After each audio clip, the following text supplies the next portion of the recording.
Hi, I'm Jilly G. Welcome to my kitchen. Today I'm going to show you one of my cookie recipes that I make for the holidays. And I talked about it earlier when I was making my peach and plum jam, and we'll be using that for these cookies today. Gluten-free, of course. And really minimal ingredients go into these cookies. And I'll be showing you two different fillings today. One is with the jam, and then I'll be making my other filling, but we'll get to that in a minute. But first up, I have 1 cup of butter, 2 sticks, and 1 8-ounce package of cream cheese. And they are room temperature. Maybe a little softer than room temperature.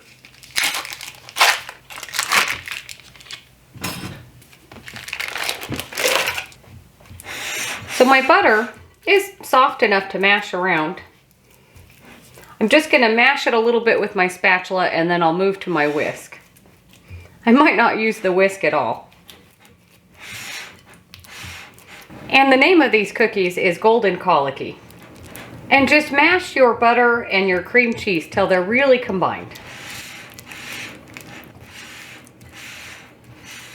Scraping the bowl as you go.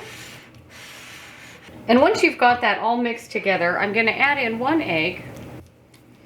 This recipe normally doesn't call for an egg, but because of my gluten-free flour and I don't use the xanthan gum, I put in the egg. And just mix this till it's really combined.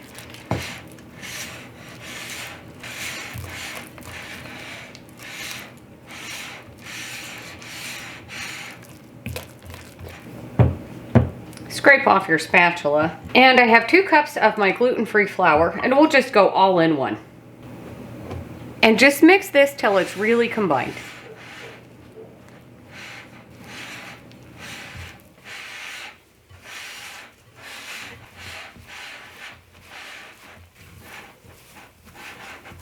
Make sure to scrape along the bottom. Make sure you get all the flour. I got my bowl scraper. Got my bowl scrapers to scrape off my spatula, not my bowl.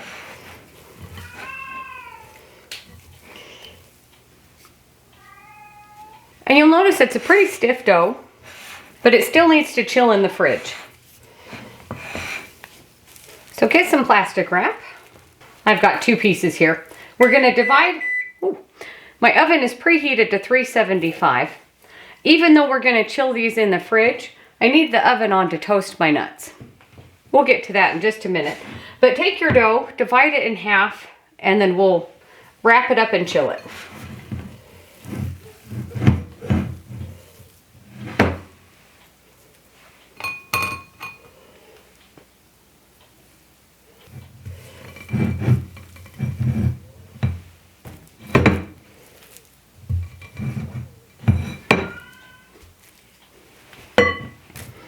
And that looks about half. So I'm just going to use my plastic wrap just to flatten it out a little bit.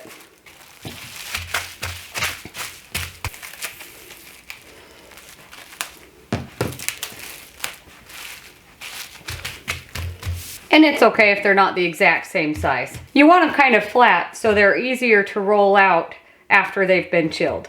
So into the fridge. And I'm going to put my nuts in the oven just till they're toasted. It's about a ½ cup of walnuts. Bring over my cutting board. And I have a 1/3 cup of water. We'll just put into this saucepan here. And I have 2 tablespoons of honey. And these are whole dates. It's about a 9-ounce package. There's 11 here, but they're pretty big. And we just need to take the pits out.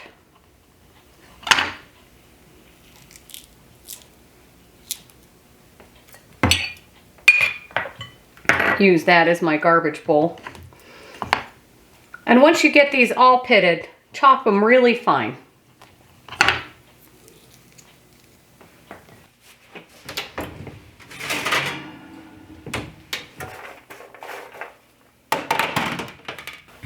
I'm just going to let my nuts cool off a little bit while I finish cutting up my dates.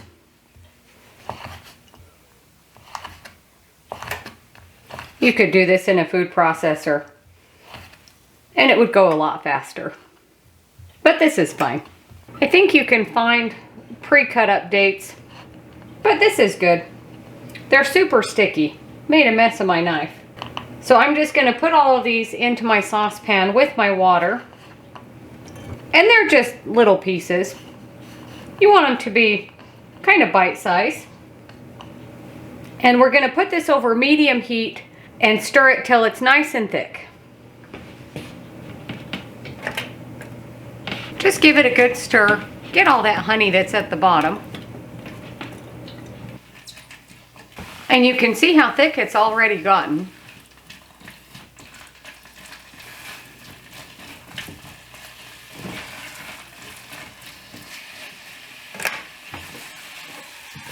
I'm going to put it into this dish just so it doesn't keep cooking in this hot pan.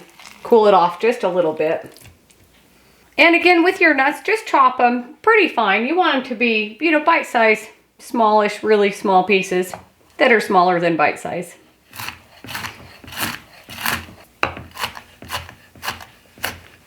And once your nuts are cut up, I'm going to mix in with my date mixture. And you don't have to do walnuts. You don't have to do any nuts at all. You could do toasted pecans or almonds.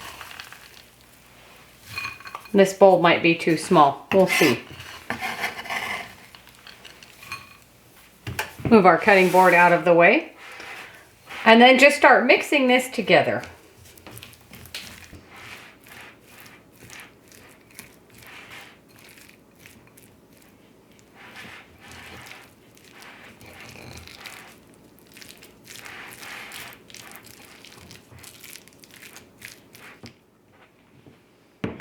So that's ready to go. It's still a little bit warm. I'm just going to leave that to cool off while our dough finishes chilling in the fridge.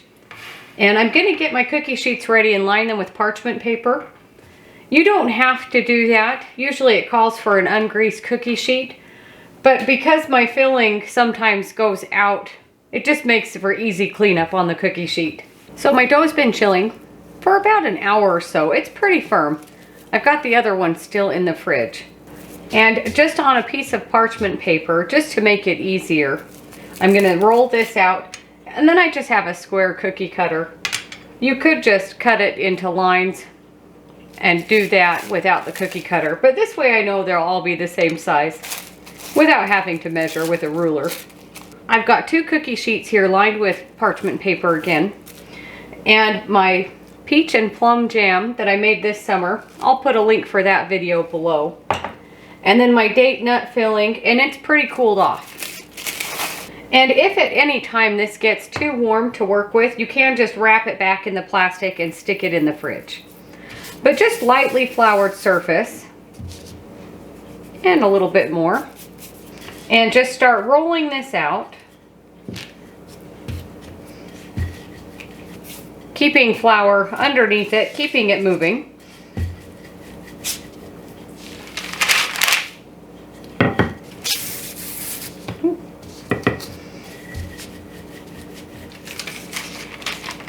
And if it cracks at the edges, that's fine.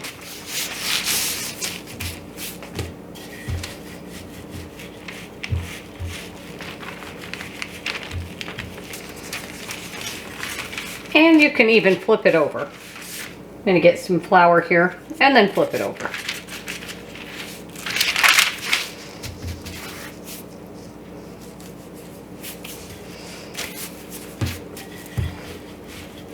And if you notice it starts to crack a little bit in the middle, just kind of squish it back together.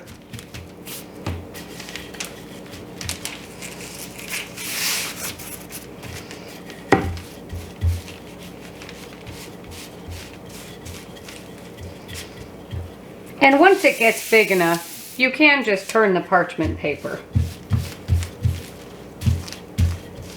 And I just feel it to make sure it's all about the same thickness.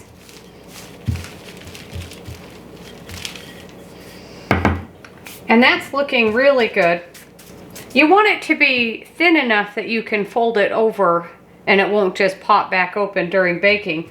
But too thin and all of your filling will seep out. I'm just going to go a little bit thinner.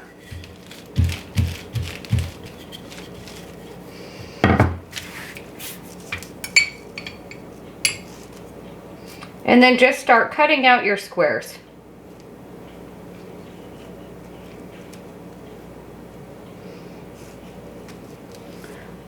And you can see how thin they are.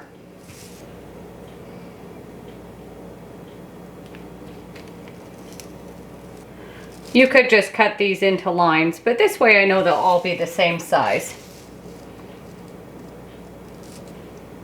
Dip your cookie cutter in flour as needed.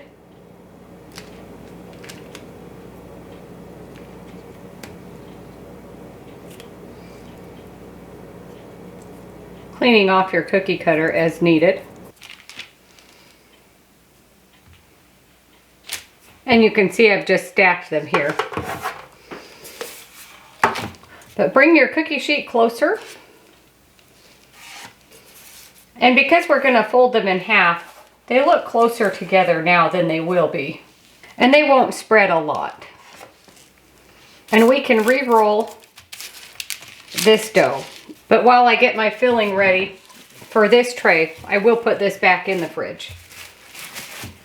Move all of our things out of the way.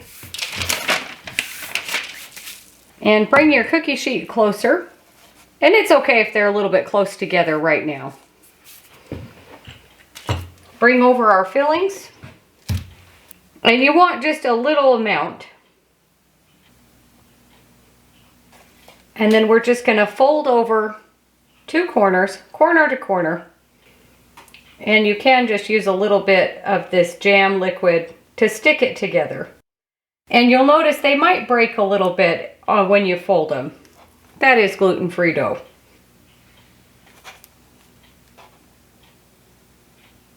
And now our date and nut filling. Again, just a little amount. And you can see how thick it is. And then I just flatten it out just a little bit.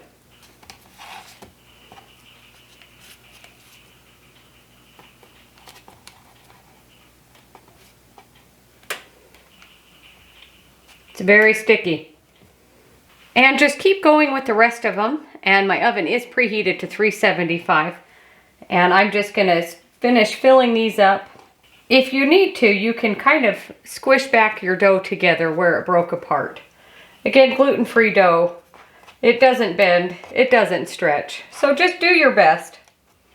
So I did move some of my dough over to that cookie sheet. I just want to give these a little bit more room in case they ooze out, which the jam ones will ooze a little bit. And try not to overfill them. Some of mine are a little overfilled, but that's all right. So into the oven for about 10 to 15 minutes. I'll check them at 10 and see what we've got.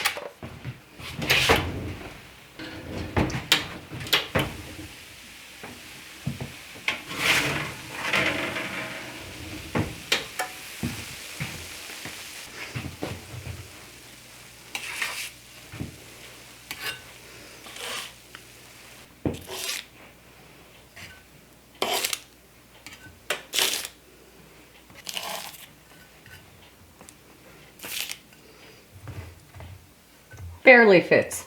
So my cookies went for about 17 minutes in the oven. And you want them to be nice and golden brown, but you don't want them to get burnt. You know, these little edges can burn. But they look really good. And I was concerned that my jam would spill out, but it actually stayed in place, so that's really good. And I ended up using 2 little jam jars. So that's about 8 ounces of jam. And then I ended up using all of my date nut filling as well. I think traditionally these cookies are made with apricot jam. But really, any jam works, or any kind of nut filling that you might like too. But let's give one a bite. I'm going to try one of these cooler ones over here.